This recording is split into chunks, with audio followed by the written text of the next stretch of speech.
Hi, everyone. I'm Janie with Business Connect, and welcome to our first webinar in our Wash Cycle webinar series. We're so excited for everyone to be here today.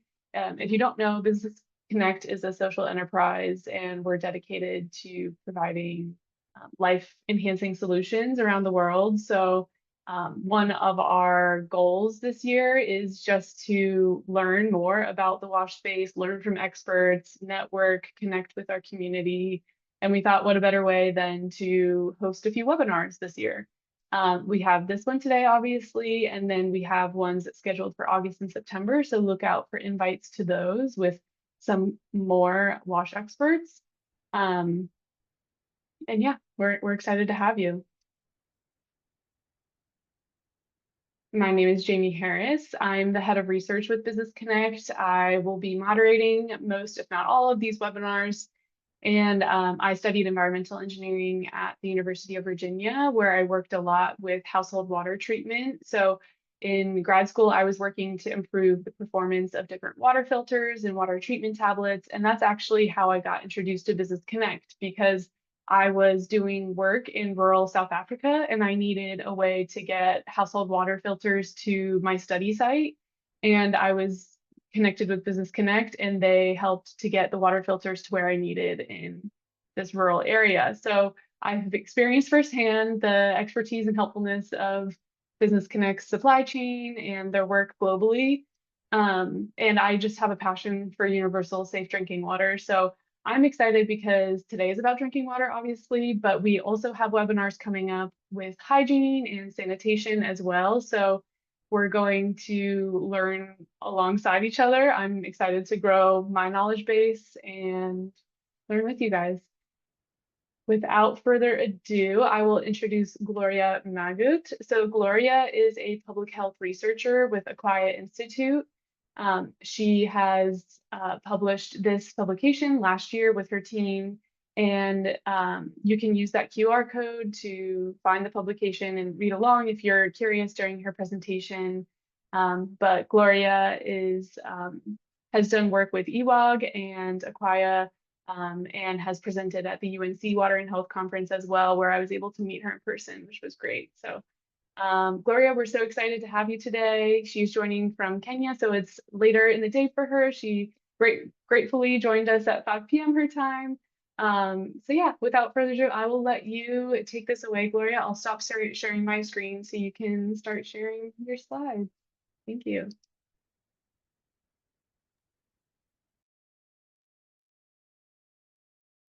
Thank you, Jamie, for the introduction. And yes, my name is Gloria. I work in the public health research field, specifically water quality. And I work in this field because water quality has a profound influence on human health.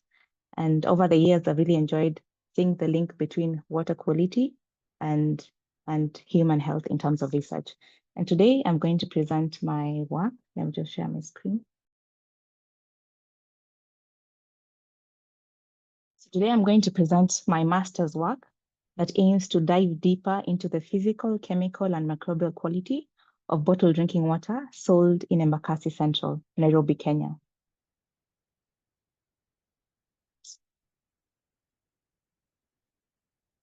So there's a growing, bottled drinking water is amongst the fastest growing options of seemingly safe drinking water. There's a growing reliance of packaged drinking water in high income and low middle income countries.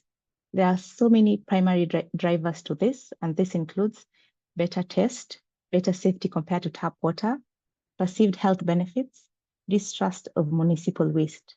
In low middle income countries, there's a rapid increase in the production and packaging of bottled drinking water. There's so many studies around the world that have reported microbial contamination in bottled drinking water, which raises public health concerns. These and other studies demonstrate that packaged drinking water fails to consistently meet international quality guidelines, especially pertaining to microbiological safety standards. Still, uncertainties persist regarding the safety of packaged drinking water, especially in urban Africa. So my study was conducted in Embakasi Central, Nairobi, Kenya. This lies in the southeast of Kenya's capital, and it is majorly residential area with a population of around 185 1,000 people at the time of the study. I chose the area because the Ministry of Health reported 65 diarrheal cases per 1,000 people in Embakasi in this area. And this was the highest rate of diarrheal cases recorded in Nairobi. The media attributed these diarrheal cases to the pervasive contamination of bottled drinking water. And therefore, this prompted me to test the physical quality, chemical quality, and microbial quality of bottled drinking water sold in Embakasi, Central Nairobi, Kenya. Using a cross-sectional study design, I first did a scoping survey to find out the most commonly consumed brands in this particular area. I then used lot quality assurance sampling method to enable me have an estimate of the quality of water per brand of which I will sample. In total, I had 158 samples that were from 8 brands, sampled from 38 mini-marts, 85 kiosks, and 35 street vendors. I got a research permit to conduct my study from national bodies and including KEMRI, EAWAG, and NACOSTI. Out of all the samples I analyzed, I tested for pH, calcium, magnesium, lead, nitrate, sulfate, sodium, heterotrophic plate count, and E. coli. I used membrane filtration method to test for heterotrophic plate count and E. coli. To ensure reliability and validity, I first disinfected the laboratory and incubator surfaces using 5% sodium hypochlorite and 80% alcohol. I also used incubators that had calibration certificate for 37 degrees Celsius and 44 degrees Celsius. Every 10 samples were analyzed in duplicates, and every day I would run a negative control and a positive control. So for identification of E. coli, this was based on the pink color and morphology. After incubation for 44 degrees Celsius for 24 hours, and for the heterotrophic plate count, this was after incubation using nutrient agar at 37 degrees Celsius for 24 hours. I then enumerated the colonies and recorded them in a colony forming unit per 100 millimeters of tested sample. For the physical chemical analysis, I used different methods for the parameters. For example, pH, I used pH meter. For the lead, I used flame photometric method. And for the fluoride, I used colorimeter method, which is based on color comparison.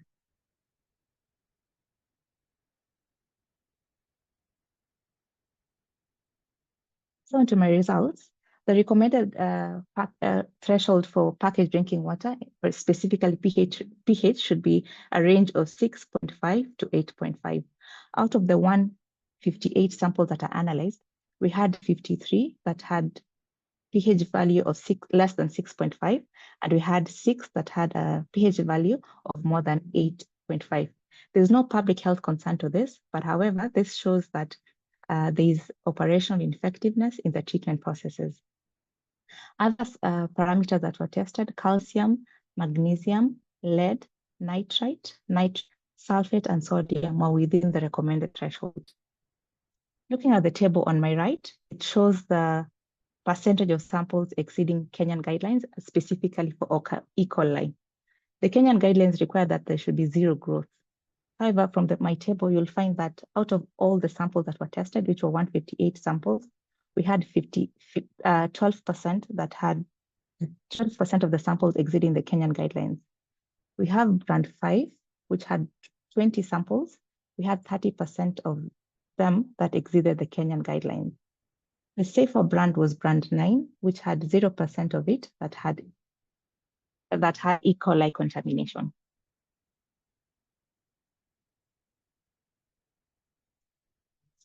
Now my bar graph on my left shows brands on my x-axis and percentage of samples exceeding Kenyan guidelines on the y-axis.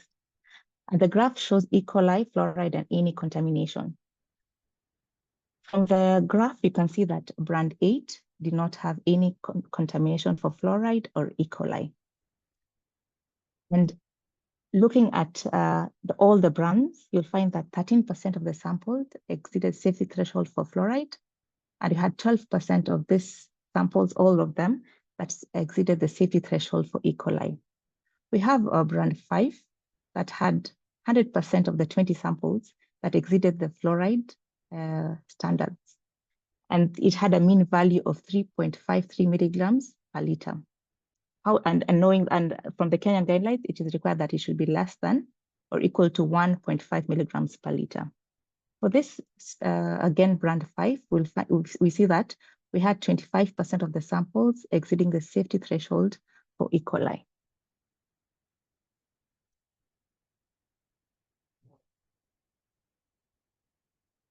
So this study highlights the critical need on several key aspects of bottled drinking water quality. It shows that it tells us that there is need to assess criteria about the quality across from the source to consumer. Then my study also suggests breakdown in periodic audits of drinking water processing and packaging.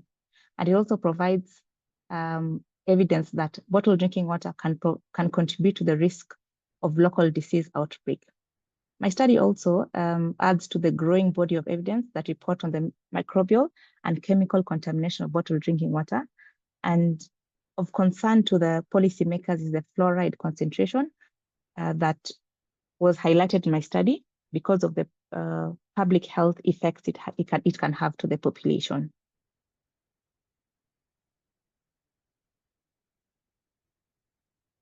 My study provides evidence regarding regular occurrence of physical, chemical, and microbial violation amongst bottled drinking water in Embakasi Central, Nairobi, Kenya. And this is just a snapshot of the market situation in Nairobi. It provides evidence regarding the potential public health consequences of drinking bottled water in this study area. Moving forward, this stimulates further discussion about quality of bottled drinking water, and it also serves to further reinforce the need for efforts to improve the ability of national government to properly regulate and monitor bottled drinking water, packaging, and processing.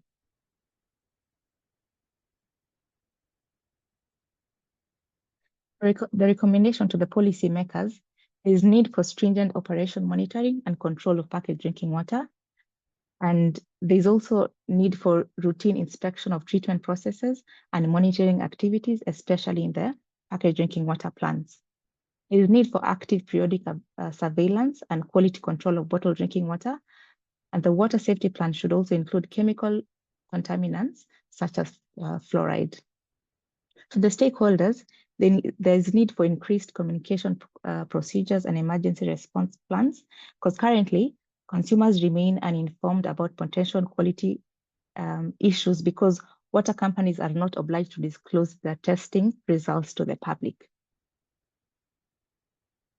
Recommendation to the water packaging facilities, there's need to maintain cold chain during storage and transportation, which can improve the situation in Nairobi.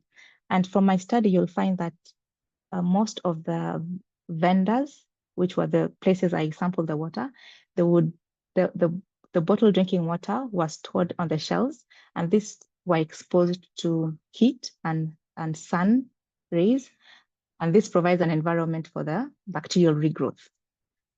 The other recommendation is that water treatment facilities should be encouraged to implement hazard analysis critical control points program to guarantee the safety.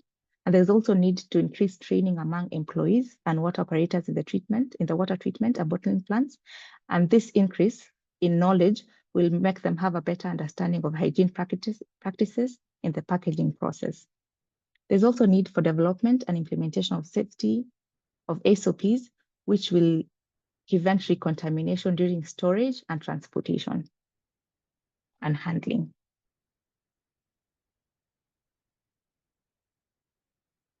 I'd like to thank my supervisors, Dr. Zipara Bekania from KEMRI, Professor Gideon Kikubri from JKUAT, Mr. Philip Ndemwa from KEMRI, and Dr. Sarah Marks from EAWAG, and for the different institutions who supported my project. We have EAWAG that funded my project, and the government chemist and KEMRI that provided the lab facilities to conduct my analysis. Please feel free to scan to learn more about my study. I'm open to questions. Thank you so much, Gloria. That was wonderful. I'm still reeling over the fact that 25% of the samples had E. coli contamination over the drinking water limits. That's definitely higher than it should be. And I honestly originally thought like, oh, it must be the source of the water, it must be contaminated. But then you brought up the storage of water being sometimes in warm, hot places. And I just didn't even think about that fact. So this was really, really cool for me to learn about. Thank you. Great presentation. Before we do dive into Q&A for Gloria, well, feel free at any point you can put your Q&A in the Q&A box down here. But while you're doing that, I actually do have a poll that I wanted to launch. I just forgot to at the beginning, so thanks for your patience. When you have a chance, before we start this Q&A, I would love to get to know where everyone is coming from. Thank you for putting your name and where you're from in the chat. That is helpful, but I think, yeah, having this little poll could be helpful as well for us to know where everyone is coming from.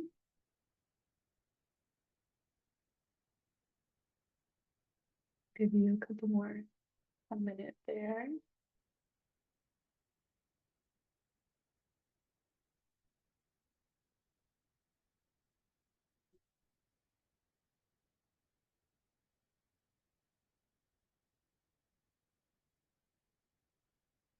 Okay, I'll give a couple more seconds for some responses.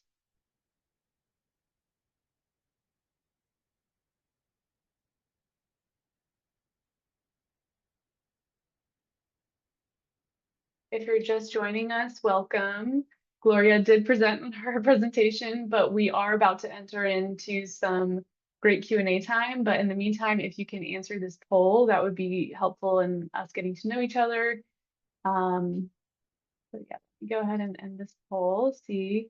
Okay, it looks like most of us are coming from industry, but then after that, 23% NGOs, some academics, welcome, some interested individuals. That's awesome to see people just interested in this topic, and a little sliver of some government representation. So thank you for sharing your responses. Just really out of curiosity to see who's coming to this, and so we could get to know each other a little bit. So we will start off our Q&A. Again, throw your questions in the chat. And I do have a couple questions for you, Gloria, to kick us off, if that works. So I remember at the beginning you mentioned you measured both HPC and E. coli. So could you tell us from a research point of view what the benefit is to testing both of those bacteria, or if one bacteria is a better indicator than the other? I'm just curious to hear your thoughts on Thanks, Jamie, for the question. Now, for heterotrophic plate count, this measurement is used to assess the cleanliness and treatment efficacy. And for E. coli, it is mostly used as a fecal indicator. And it also shows recent fecal contamination of any water source. So yes, I guess I answer your question. Yes, yeah, no, that does make sense. Maybe one is for like fecal contamination and one just being for overall cleanliness of water. Okay, no, that is helpful. And somewhat related to Bobby's question, I also was wondering, did each brand of the bottled water, did they disclose the source of the water, or was that not public knowledge? I'm curious about that too. Yeah. For my study, it was not set out to find out the source of the sources of these brands, but brand 5, since it was of concern to me, and I interacted with the vendors a bit, and it is likely that the fluoride contamination is from the natural bedrock, because it was being processed and packaged from a backyard in this particular area, and it was made specifically from a borehole. And for the other sources, for the other brands, I was not able to know the specific source. Okay, no, that makes sense. And yeah, I'm sure that many companies don't want to disclose that to the end users, but that is interesting to know that the brand 5 that I did notice had the most contamination was had maybe some groundwater in there, so that was why the fluoride was an issue. Interesting. Let's see. Julian Ongama wants to know, what was the role of community organization in your research? So for my study, I did not have any community organization that was part of it. It was mostly a master's work, and this was just myself as a research assistant, and with the help of institutions in my country that would support with the laboratory analysis. Yeah. Okay, yes, that makes complete sense. The scope of the study was that it was individual. But along those lines of Julian's question, you mentioned at the end of your presentation some ways that maybe the community could be more informed or get involved in just knowing more about the quality of their bottled water. So do you have any recommendations for communities and even individuals to know what is their quality of their bottled water? So thank you for the question. In an ideal situation, there should be monthly testing that should be done for each brand, and the results should be made public to the community members or to the consumers, or even put on the label for them to know what the results look like for each month.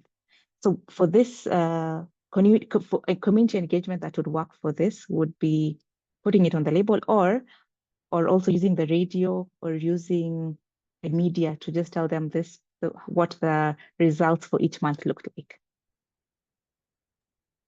Yeah, the public media, I'm sure it could be a great outlet for getting the message across as well. And I do want to note as well that if anyone wants to ask their question out loud real time, if you raise your hand, then I can unmute you so that you can ask as well to participate in this discussion with Gloria. And yes, we can answer live. Yes. I did have another question too that is not in the scope of your study. I'm just interested because you studied bottled water, but what is your opinion on microplastic exposure with bottled water that we're hearing more and more about? I think microplastics is becoming more and more of a buzz in the last few years. So have you heard much about that in your area? Is that a concern for you? Well, yeah, thanks, Jeremy, again for the question. So microplastics is, yes, I agree with you. It's a growing concern of microplastic in water. Even when I was doing my literature search for my work, I would get a lot of literature that showed that there's microplastic in bottled drinking water in the world globally. But unfortunately, however, I did not get, there's not much information about microplastic contamination of bottled drinking water in Kenya. So that could be also a research gap that can be explored by any of us.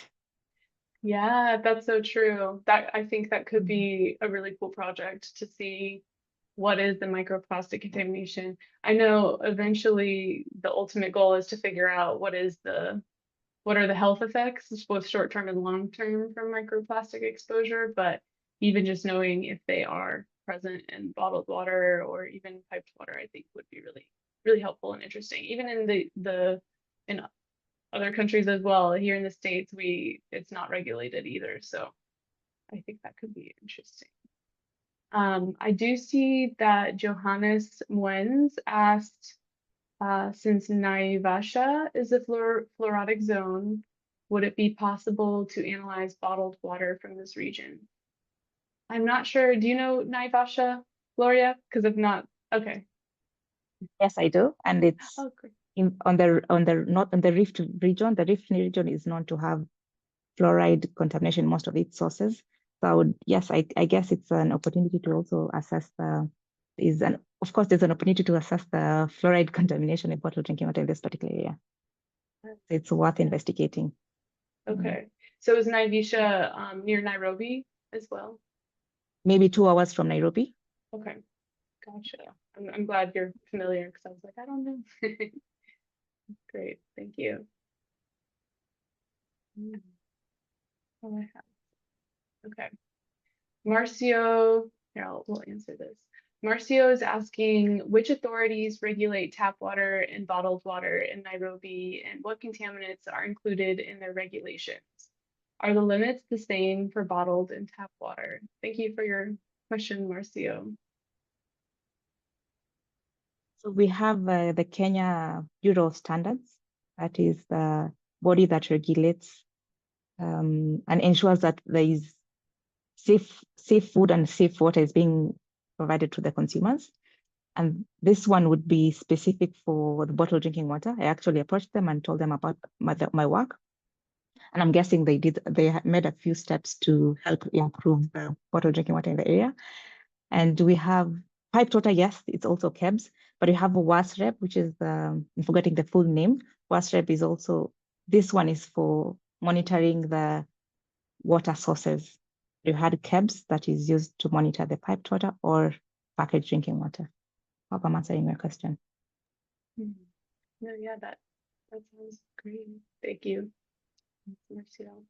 Along those lines, Marcio also asked, what is the public perception of tap and bottled water in Kenya?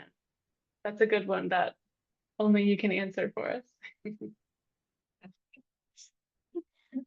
I would go for I'm sure most people would always run for and have bottled drinking water, thinking it's safe, thinking it's I don't trust the tap water, let me have the bottled drinking water. But now after this presentation, I guess we'll all go home asking ourselves, what is the safe water to consume? And I can help you answer this question. The question should be, are the guidelines and policies being enforced to the core? We can have piped water, but still we need the regular monitoring.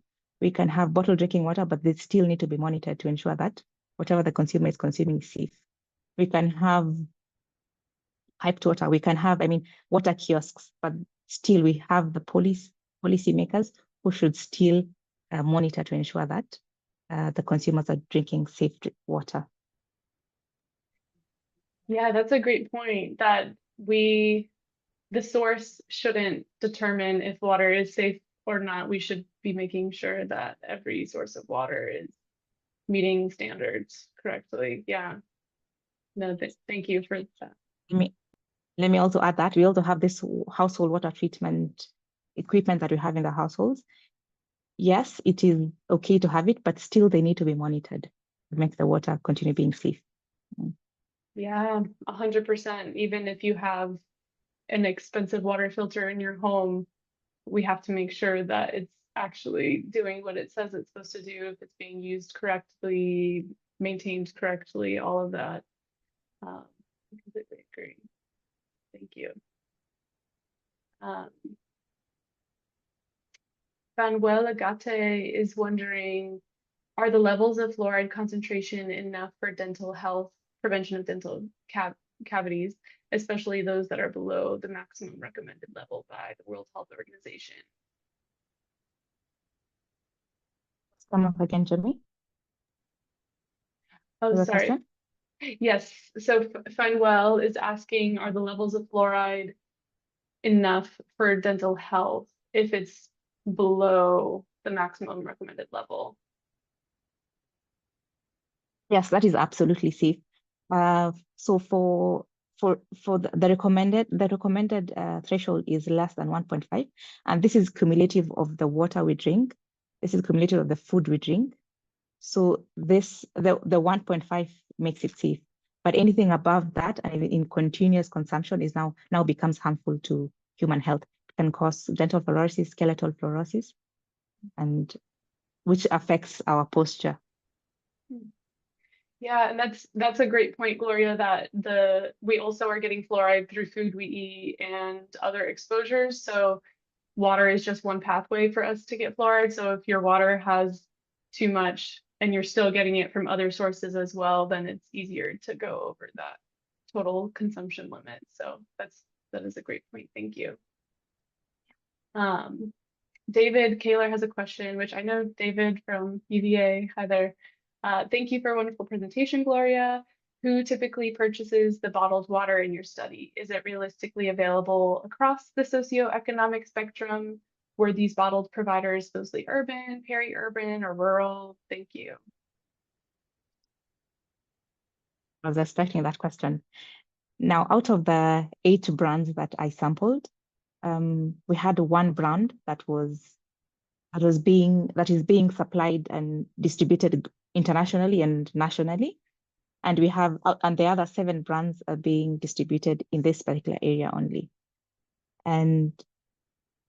But it still goes down again to the question of monitoring, because we'll still have vendors who will refill already branded bottles and fill them with unsafe water. So the question is monitoring, not the actual brand. I don't want to crucify a brand. It's actually the monitoring bit that there is a gap. Wow. Well, you have heard of that happening? Yes. It happens a lot. Okay. Yeah, that's tough, because then it's the brand will potentially get blamed for it when it's really the monitoring that should be catching that. Thank you. Thank you for your question, David, and thank you for your response, Gloria. Julian has one more question. Gloria, with the finding, what would you advise we carry our bottled water rather than buy bottled water if you are in, sorry, let me reword this. Would you advise we carry our boiled water rather than buy bottled water if you are in Nairobi? So from my study and what I do personally, I have I use bottled water, but then I will first do my own testing. Now I'm advantaged because I can do the actual testing myself, but you can do your own. You can send your sample to KEBS to do your test. Then you're sure of the quality of water that you're consuming. Yeah. But of course, for microbial contamination, boiling water at the household level obviously makes the water safe, because you're the one handling it, and I'm sure you're handling it in a hygienic way. But apart from microbial contamination, there are also other parameters that you should also be aware of. We have fluoride, we have lead that could also be in the water. So the boiling bit will help you with the microbial contamination, but what happens to the other parameters?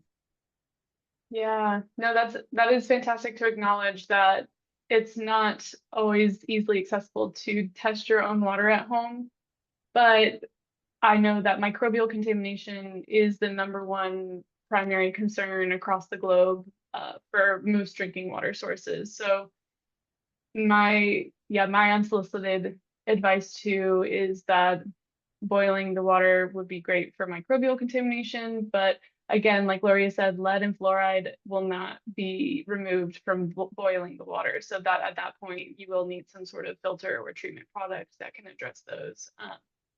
So it's a multifaceted issue of getting testing to communities, getting the water treatment and filters to communities, and monitoring, like you've been mentioning, Gloria, too. So yes. Sadly, there's no golden bullet, but I think that's why we're all dedicated to this topic, and we're all doing our best to try to assist. Okay. I might be wrapping up the Q&A now. I'm just making sure one last time. Thank you so much, Gloria, for this presentation. Let me share a few slides now, just as a closing for us.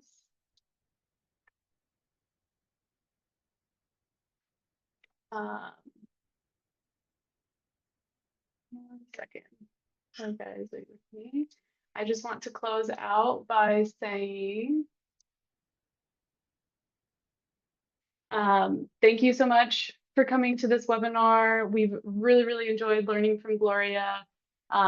Please visit her paper again, reach out if you have any questions. At Business Connect, we actually have a curated database of different water solutions, organizations, consultants, and resources. So you can use this QR code to be directed to our Business Connect for Water database. We also have a Business Connect for Hygiene database that you can toggle to once you're in the site.